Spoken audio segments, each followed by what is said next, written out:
Shalom, bien-aimés dans le Seigneur. Mon nom est Trésor de Jésus. Par la grâce de Dieu, je suis évangéliste sur Internet. Et par la présence, je vais vous parler au sujet d'un thème qui s'intitule « Comment vient la foi ?» Prions. Dieu notre Père, nous te disons merci pour ces temps que tu nous accordes encore. Avec tes enfants, nous voulons partager ta parole, Seigneur. Nous te prions de nous oindre de ton onction et de ton Esprit Saint. Permets-nous, Seigneur, d'édifier, consoler, encourager et bénir ton peuple. Au nom puissant de Jésus-Christ, nous brisons toute interférence démoniaque et nous emmenons toute pensée captive à l'obéissance de Dieu. Merci, Seigneur, au nom de Jésus. Amen.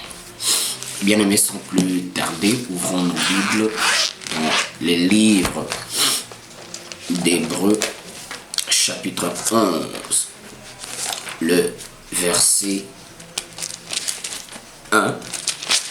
Là, nous voyons que le mot foi est clairement défini dans la Bible.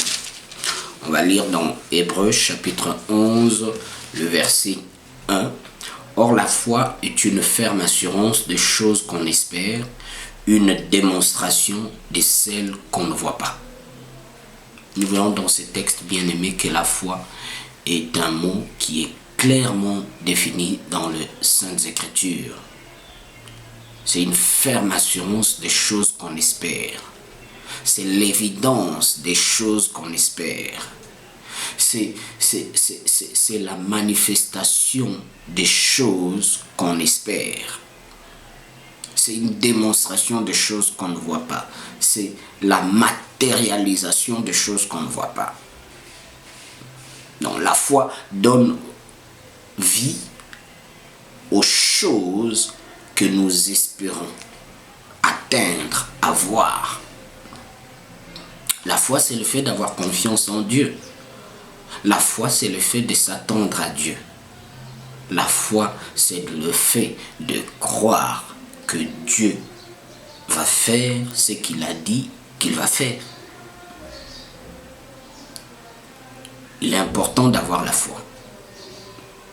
Et dans l'autre chapitre, nous verrons, dans un autre chapitre, nous verrons l'importance de la foi. Mais là, nous voulons, comme j'avais dit dans mon introduction, nous voulons parler de comment vient la foi. On va lire dans Romains chapitre 10. Romains chapitre 10, le verset 17. Romains chapitre 10, le verset 17. Ainsi, la foi vient de ce qu'on entend, et ce qu'on entend vient de la parole de Christ. Ainsi, la foi vient de ce qu'on entend, et ce qu'on entend vient de la parole de Christ. Bien-aimés, nous parlerons de ce sujet-là, de l'importance de la foi. Nous expliquerons encore en détail. Mais d'emblée, j'aimerais déjà vous flasher en vous disant que chaque fois que Jésus faisait miracle aux gens, bénir le pauvre, guérir le malade, délivrer ceux qui étaient tourmentés par des esprits impurs. Chaque fois qu'il leur faisait miracle, il leur disait toujours qu'il te soit fait selon ta foi. C'est-à-dire la foi, c'est ce qui permet à Dieu de nous sauver, c'est ce qui permet à Dieu de nous guérir, de nous bénir, de résoudre nos problèmes, d'intervenir dans nos vies. Voilà pourquoi la Bible dit, sans la foi, il est impossible d'être agréable à Dieu. Sans la foi, il est impossible de plaire à Dieu. Comment vient cette foi-là? Elle vient en écoutant la parole de Dieu. Elle vient en méditant la parole de Dieu. Quand nous lisons les Saintes Écritures de manière répétitive, silencieuse, attentive, tout en cherchant à comprendre ce que le Seigneur nous dit. C'est ça la méditation.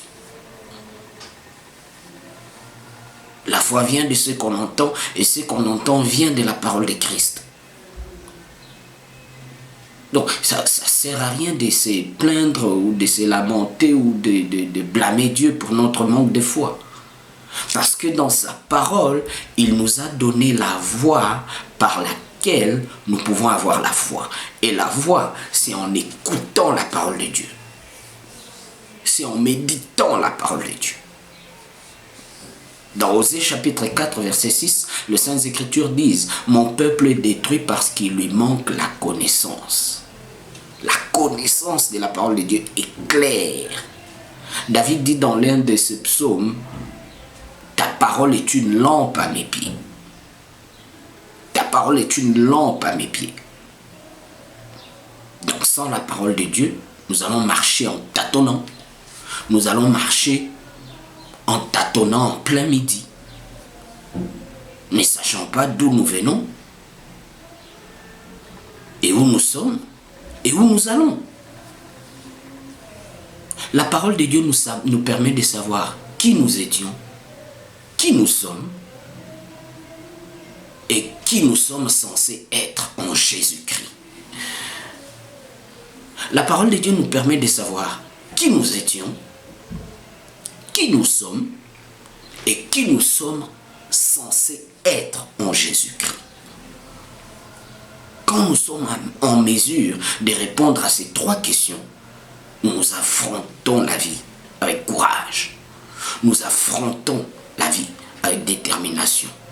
Nous affrontons la vie avec confiance en soi parce que notre confiance en soi est bâtie sur notre confiance en Dieu. Parce que de lui, nous sommes la race.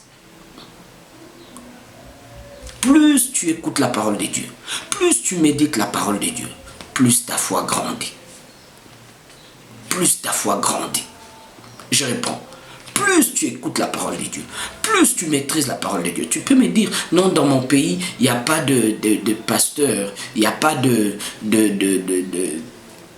églises chrétiennes ou des églises évangéliques ou même pentecôtistes, il n'y en a pas. Mais bien aimé dans le Seigneur, dès que tu as la possibilité d'avoir Internet, sache-le que tu peux faire la recherche et télécharger la Bible et être en mesure de la lire. Tout ce que le Seigneur attend de toi, c'est que tu donnes l'attention, tu donnes ton attention à sa parole. La parole de Dieu te permet de connaître tes devoirs et tes droits en tant que prince ou princesse de Dieu. Je reprends. La parole de Dieu te permet de connaître tes devoirs et tes droits en tant que prince et princesse de Dieu. Elle a une puissance purificatrice. Elle a une puissance salvatrice. Si seulement tu la lis comme quand pas comme si tu lisais un journal ou un roman, mais si seulement tu la lis comme elle est réellement, la parole de Dieu, une lettre écrite par Dieu pour toi. Ces rayons vont commencer à percer ton être intérieur et te débarrasser de toute scorie, de toute imperfection, de toute addiction, de toutes sales habitudes. Oui, tu te bats avec cette addiction, tu te bats avec cette sale habitude, tu te bats avec ces défauts de caractère.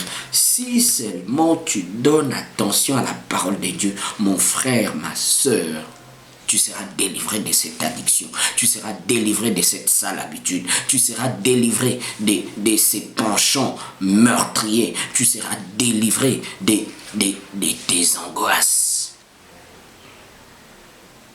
Parce que la parole de Dieu, c'est Dieu. Au commencement était la parole. Jean chapitre 1, verset 1. Au commencement était la parole. La parole était avec Dieu et la parole était Dieu. Oh mon frère, ma soeur.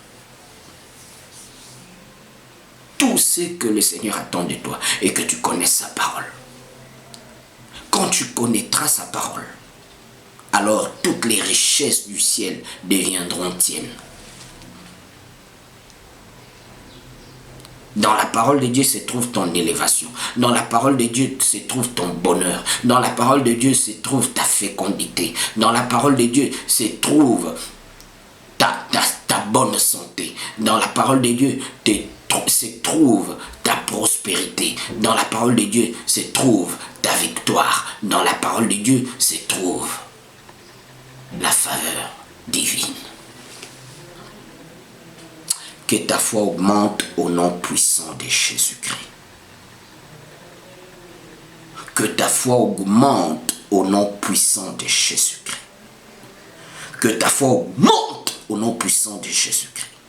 Que ta foi augmente au nom puissant de Jésus-Christ. La distance n'est pas une barrière pour Dieu. Que ta foi augmente au nom puissant de Jésus-Christ. Que ta foi augmente au nom puissant de Jésus-Christ. Que ta foi augmente au nom puissant de Jésus-Christ. Reçois la grâce, reçois la grâce, reçois la grâce, reçois la grâce. Merci Seigneur, merci Seigneur, merci Jésus, merci Jésus, merci Jésus. Confesse-le, merci Jésus pour avoir restauré ma foi. Merci Seigneur pour avoir restauré ma foi, pour avoir restauré ma foi. Je t'aime Seigneur, merci Jésus, merci mon Dieu, merci mon roi, merci Seigneur. Amen.